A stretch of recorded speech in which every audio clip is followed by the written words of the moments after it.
Assalamualaikum warahmatullahi wabarakatuh. Halo sahabat TV 10, salam jumpa kembali bersama saya Carla Ratna dalam program Bincang Psikologi persembahan dari TV 10. Hadir untuk Anda kurang lebih 30 menit ke depan bersama psikolog kita, ada Pak Setio Purwanto. Assalamualaikum Pak Setio. Waalaikumsalam warahmatullahi wabarakatuh. Sehat Pak? Alhamdulillah. Alhamdulillah. Sudah menyambut tahun 2025 dengan penuh semangat ya Pak Setio. Baik, hari ini kembali dari Padepokan Patrap Surakarta milik Pak Setio Purwanto kembali menjumpai Anda dalam program Bincang Psikologi. Dan satu tema menarik yang akan kita ulas. Di samping itu juga kita masih mengundang Anda yang ingin berpartisipasi. Silahkan di nomor WhatsApp yang tertera di layar. Kita siapkan untuk Anda nomor WhatsApp ini untuk Anda bisa curhat ya. Silahkan curhat di sini dan gratis ya Pak ya? Gratis. Oke, hari ini kita akan ngomongin nih karena sudah mau memasuki 2025 ya, sudah tahun baru. Padahal di tahun 2025 ini kan kita belum tahu ya Pak ya. Artinya kan belum ada kepastian. Iya. Jadi dalam ketidakpastian. Nah, menghadapi ketidakpastian hidup itu sudah pasti ya Pak. Namanya hidup itu nggak ada sesuatu yang pasti-pasti aja. Iya. Banyak orang yang justru merasa gelisah saat dihadapkan pada situasi yang tidak pasti, baik itu karir, hubungan, ataupun tentang masa depan. Nah, hari ini kita akan bicara bagaimana menghadapi perubahan dan ketidakpastian di tahun yang baru ini Pak. Iya, iya. Kita nggak ngomongin merefleksi tahun 2024 kemarin, tidak ya. Tapi kita langsung hadapi 2025 ini dengan kondisi yang perubahan dan juga ketidakpastian. Nah, banyak yang merasa tidak siap merasakan perubahan. Tidak ada yang siap dengan perubahan ya Pak ya. Tapi apa sebaiknya yang kita lakukan untuk menyiapkan diri secara mental untuk menghadapi hal tersebut? Dalam ketidakpastian ini kan pasti larinya ke kecemasan Pak ya. Betul. Khawatir ya. Iya, khawatir. Mengkhawatirkan masa depan. Mengkhawatirkan masa depan. Ya sebenarnya ketidakpastian itu setiap saat ya. Setiap detik ke depan itu pasti tidak pasti. Ya, memang ada yang bisa memastikan hidup kita. Iya betul. 5 menit aja ke depan kita nggak tahu ya Pak ya. Nggak tahu. Nanti gitu. tahu-tahu baterai kamera mati kan nggak tahu juga kan ya. Nah, jadi memang kita tidak tahu secara waktu ya. Itu waktu ke depan itu kita nggak tahu. Kecuali yang sudah terjadi kita baru tahu. Nah itu serba tidak pasti memang. Jadi ketidakpastian itu selalu ada di depan kita. Ya, kita berjalan bukan bagaimana nanti saya berhasil, itu terlalu jauh. Jadi kita melangkah itu seperti kita kalau naik mobil di tengah gelapnya pegunungan gitu. Jarak pandangnya hanya 1 meter saja gitu kan. Ya, ketika kita melangkah 1 meter, maka cahaya itu yang menerang itu ya melangkah 1 meter juga. 1 meter juga. Gitu. Nah, terus kedepannya kita gimana ya nggak tahu. Tapi ketika melangkah nanti akan ada jalan lagi, melangkah itu ada jalan lagi gitu. Ya, mungkin momen tahun 2025 ini menjadi satu hal yang bisa membuat kita lebih lebih semangat tentunya, karena ada membangkitkan motivasi itu kan melalui momen-momen tertentu ya. Ulang tahun baru, hari raya Idul Fitri. Iya, pokoknya momentum gitu ya. itu. Dan ini memanfaatkan momentum tahun baru. Nah, momen tahun baru Masehi ya. Jadi ini momentum. Jadi mulailah kita dari sini. Sebenarnya mulailah dari saat ini gitu. Nah, apa yang harus kita lakukan gitu, menghadapi serba ketidakpastian? Ya, kita bisa prediksi lah bagaimana keadaan sebelumnya, atau mungkin 6 bulan sebelumnya atau 3 bulan sebelumnya ini adanya perubahan-perubahan di dunia ya.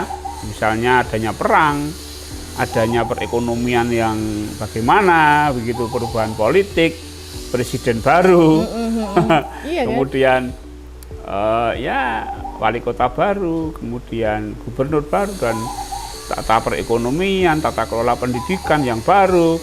Ini kita memang harus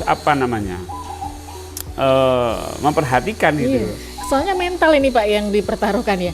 Otomatis ada gangguan psikologi sendiri atas kecemasan akan ketidakpastian ini ya Pak ya?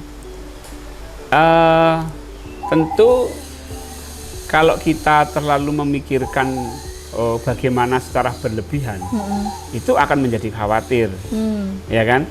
Nanti saya bagaimana, nanti saya bagaimana, nanti saya bagaimana, gitu. Padahal bagaimana itu pun juga belum jelas juga, ya kan? Dikhawatirkan pun juga percuma gitu sebenarnya.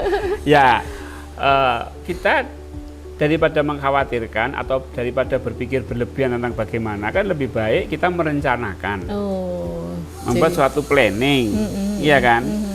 Nah, planning itu membuat arah kita itu jadi lebih terarah gitu loh, walaupun tidak bisa menjamin kepastian juga, karena rencana ya harus fleksibel. Ketika plan A ya tidak bisa berjalan ya plan B nggak bisa berjalan ya plan C. Rencana cadangan. Oh iya. Oh iya. Ya kita bikin rencana bukan untuk harus begini kaku gitu ya, enggak, rigid enggak, tapi fleksibel. Nah, pembuatan rencana itu akan membuat kita tidak mudah khawatir gitu, karena sudah. Nah, yang khawatir itu kan dia hanya membayangkan saja bagaimana nanti. Nanti gimana ya? Pokoknya 2025 ini katanya diprediksi gini loh gitu. Kondisi perekonomian dunia mengalami resesi gitu kan. Seperti itu gitu, hal-hal yang justru membuat kita khawatir. Apakah ada kaitannya antara kebiasaan berpikir negatif ini dengan ketidakmampuan kita untuk beradaptasi dengan perubahan ini, Pak? Iya. Semakin kita khawatir, tingkat adaptasi kita rendah. Ya kan? Karena orang khawatir itu cenderung rigid dalam menghadapi apa yang akan terjadi. Nah, sehingga ya dilepaskan saja sudah. Misalnya ini dalam dunia pendidikan mau zonasi atau tidak zonasi misalnya, ya kan? Ayo ikuti aja sudah, nanti gimana gitu kan. Nah, maka tadi untuk bukan menghilangkan ya, untuk mengurangi kekhawatiran itu memang harus diimplementasikan dalam bentuk rencana, sehingga bayangan-bayangan itu akan mudah terkurangi gitu. Kadang orang itu menganggap satu bayangan itu kenyataan ya. Baru membayangkan sudah dianggap sebagai kenyataan. Nah itu, padahal ketika dia menghadapi bayangannya itu, artinya bukan bayangan, ketika dia berada di masa depan, dia berada di masa yang dia takutkan, itu nggak terjadi apa-apa. Nah ini yang tadi yang negatif tadi itu cenderung pikiran negatif.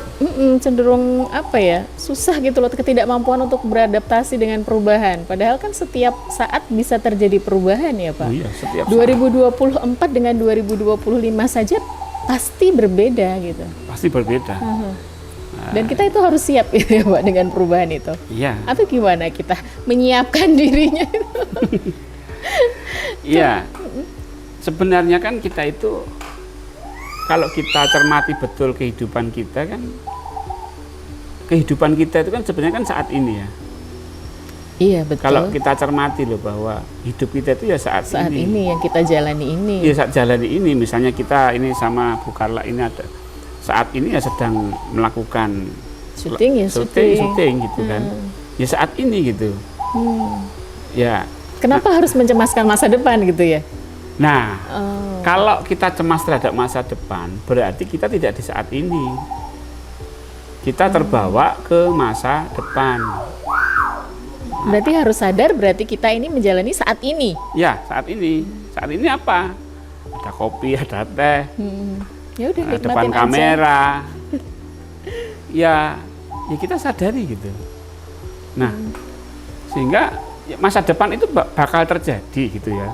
Tapi kan tidak saat ini. Iya, tidak saat ini. Ya, dan terjadi pun kita nggak tahu. Artinya kan itu ya belum terjadi, berarti kan nggak ada. Oh iya. Masa depan kan belum terjadi kan, berarti kan nggak ada. Berarti kan tidak ada. Betul. Atau masa lalu juga kan sudah terjadi, berarti kan nggak ada juga. Nggak ada juga. Yang ada tuh sekarang Nah, ini. sekarang tuh. Tadi pagi bukanlah minum apa? Bangun tidur. Air putih. Air putih. Iya kan? Mana air putihnya? Sudah tidak ada. Sudah tadi pagi. Sekarang adanya kopi. Adanya kopi. Gitu. Kopi hitam pahit tanpa gula. Nah itu yang harus kita hadapi. Ya. Tapi jarang kita sadari itu saat ini gitu. Kadang orang kebawa ke masa lalu. Sehingga munculnya kecewa, sedih, atau dia terlalu ke masa depan.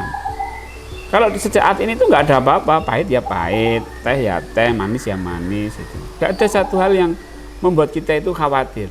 Emang ada orang khawatir saat ini? Nggak ada. Oh iya, iya kan tinggal jalanin kalau saat ini kalau ya. Kalau dia menyadari saat ini nggak ada khawatir. Nggak ada khawatir. Khawatir itu kan was-was. Bahasa Jawanya kan gek-gek. Gek-gek, kok gek-gek gitu. Nah penyakit itu menjadi penyakit gek-gek gitu. Penyakit gek-gek. Nah, itu yang menyebabkan kita cenderung tidak bisa menghadapi situasi-situasi misalnya tahun 2025. Itu yang bikin kita susah beradaptasi ya, Nah, Pak? susah beradaptasi. Dengan perubahan itu jadinya tadi. susah beradaptasi gitu. Oke, yang pertama ya itu berarti harus menyadari bahwa saat ini loh. Oh, itu dulu. Saat ini mau jeda dulu. Saat ini jeda dulu. Nanti bagaimana untuk menghadapi perubahan dan ketidakpastian di tahun yang baru di 2025 ini. Jangan kemana-mana karena setelah jeda kami akan segera kembali. Tetap di Bincang Psikologi dari TV 10.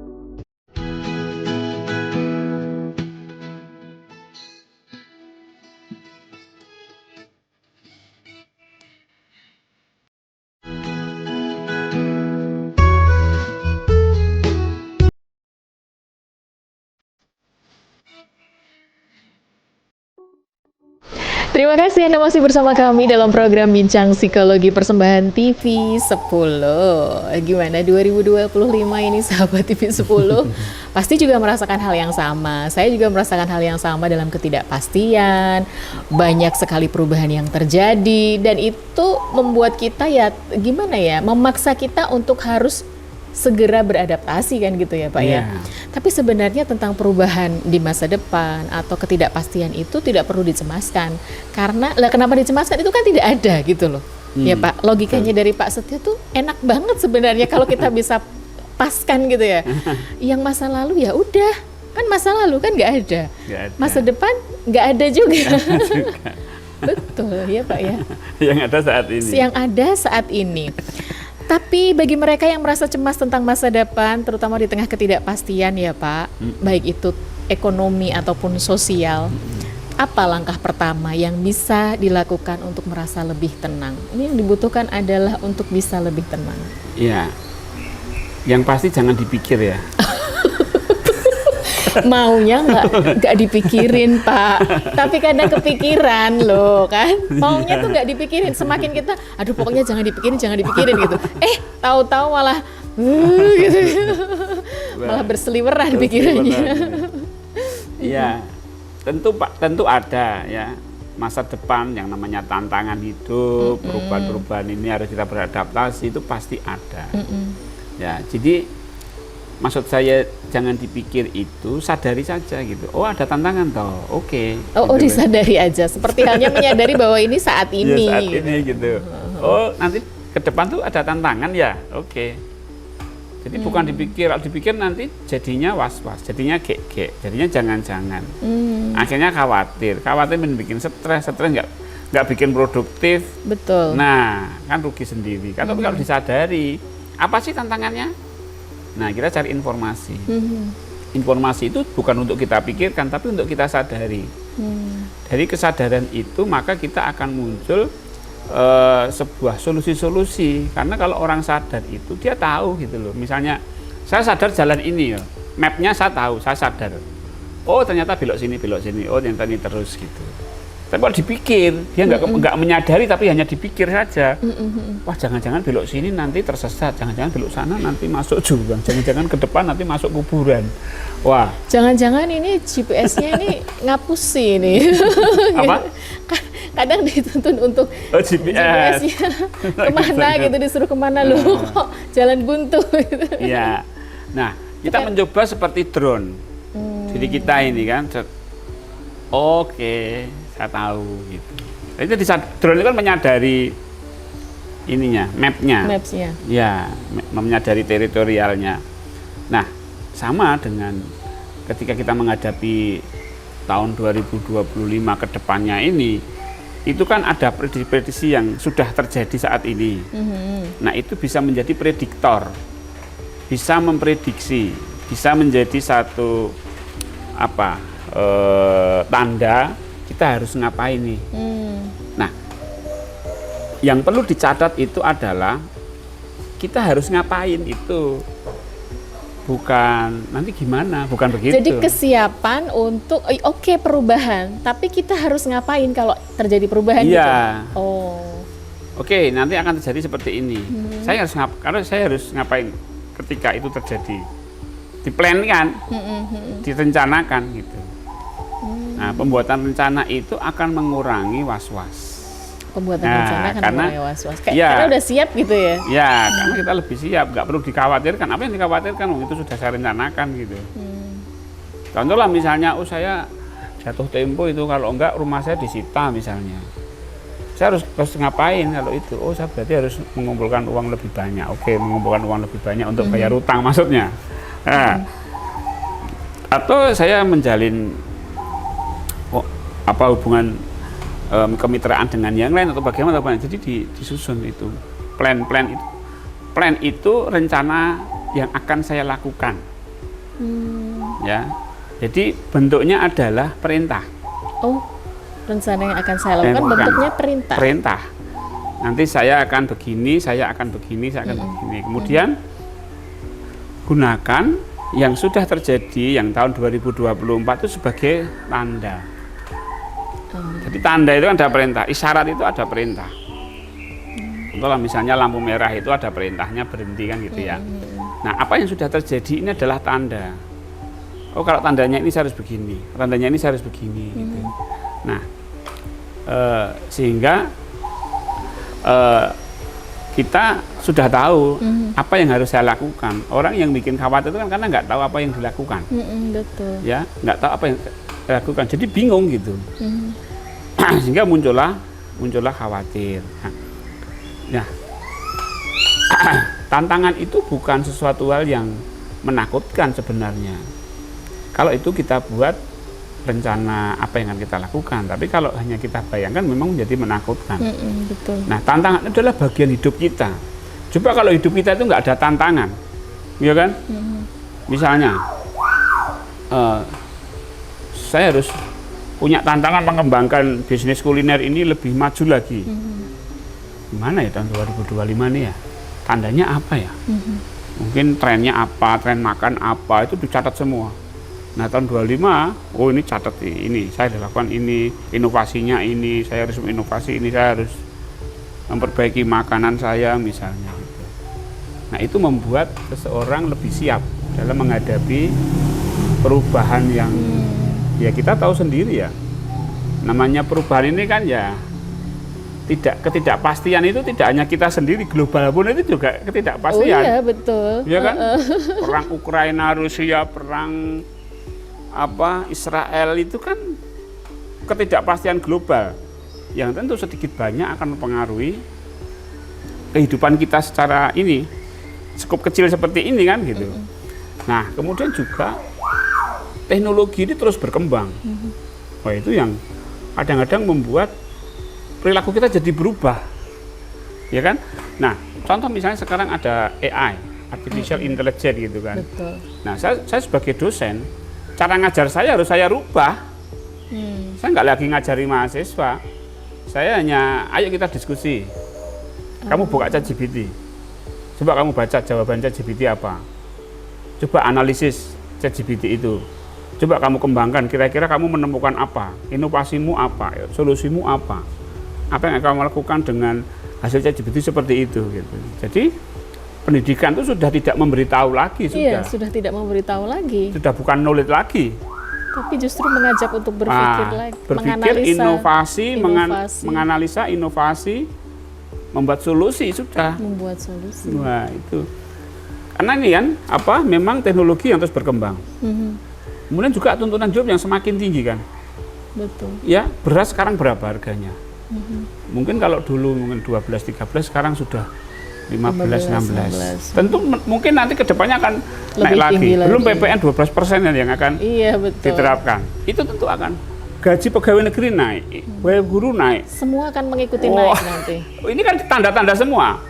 Berarti kedepannya tuntutan hidup saya lebih tinggi. Berarti apa kalau lebih tinggi? Bukan sesuatu yang untuk ditakuti. Apa yang harus saya lakukan gitu? Saya harus meningkatkan usaha saya harus mengembangkan usaha saya harus mengembangkan di medsos, saya harus banyak bikin konten tentang produk saya, terus inovasi terus kan. Nah kemudian kita harus memperhatikan bahwa semakin sibuk seseorang itu akan terjadi isolasi sosial. Gitu kan, kemajuan teknologi ini kan orang jadi individualis. Iya, kayaknya tuh ngumpul bareng tapi pegang HP semua. Nah, itu kita harus antisipasi juga, jangan sampai terjadi proses isolasi itu. Tentu semakin ke sana nanti itu akan semakin meningkat. Betul. Nah, itu yang harus dihadapi juga, terutama bagi orang tua, bagaimana mengatur anak-anaknya itu untuk menggunakan gadget. Jangan sampai, yuk makan bersama. Ketika makan bersama, semuanya pegang ini, semua pakai ini. Nah, itu jadinya tidak ada kedekatan secara emosional antar keluarga ya. Itu yang tidak kita harapkan. Tidak kita harapkan, dan itu perubahan juga itu termasuk diakibatkan oleh teknologi. Kemudian ini juga kita kadang-kadang asik dengan pekerjaan. Kita tidak kurang sadar dengan diri kita sendiri kadang-kadang. Nah ini juga harus kita perhatikan. Maka ritme hidup itu harus kita atur. Karena hidup kita bukan hidup yang sembarangan gitu loh, makan seenaknya, tidur seenaknya, nggak begitu. Kita harus, rutinitas kita 24 jam itu harus ada ritmenya gitu. Dan itu kita atur untuk menjaga kesehatan. Orang kalau sudah terjebak di medsos, gadget, pekerjaan, akhirnya lupa dengan dirinya sendiri. Nah, itu yang harus kita jaga. Ini dia tipsnya. Bagaimana untuk menghadapi perubahan dan ketidakpastian di tahun baru 2025 ini. Wes. Gimana, sudah siap? Sudah siap 12 bulan ke depan. Pak Setio, ada yang mau disampaikan untuk sahabat TV 10 terkait dengan tema kita hari ini? Ya, tantangan hidup pasti ya, sahabat TV 10, tapi itu bukan sesuatu yang harus kita takuti. Segera baca tanda yang saat ini ada dan buat plan-plan, buat rencana-rencana yang berbentuk kata perintah dan atau apa yang harus kita lakukan. Saya kira itu akan lebih membuat kita siap menghadapi tantangan 2025. Menghadapi tantangan, menghadapi perubahan, menghadapi ketidakpastian. Banyak sekali ini ke depan PR-nya. Yang jelas ketika segala sesuatu tampak kabur dan tidak jelas, penting untuk memiliki strategi yang efektif dalam mengelola perasaan dan pikiran. Mengembangkan sikap yang lebih positif dan adaptif terhadap ketidakpastian dapat membantu untuk mengurangi stres dan meningkatkan kemampuan untuk menghadapi tantangan. Selain itu, memahami bahwa ketidakpastian adalah bagian alami dari kehidupan bisa membantu dalam menerima situasi yang tidak dapat kita kendalikan. Ya Pak Setio, terima kasih untuk ilmunya Pak Setio. Terima kasih juga untuk sahabat TV 10 sudah bersama kami kurang lebih 30 menitnya. Saatnya saya, Carla Ratna, Pak Setio Purwanto dan seluruh kru yang bertugas untuk undur diri. Jangan lupa silahkan curhat di nomor WhatsApp yang tertera di layar. Kami tunggu untuk kami bahas di episode yang akan datang. Sekali lagi terima kasih kebersamaannya. Pastikan Anda selalu bersama kami di TV 10, Inspirasi dan Edukasi. Wassalamualaikum warahmatullahi wabarakatuh.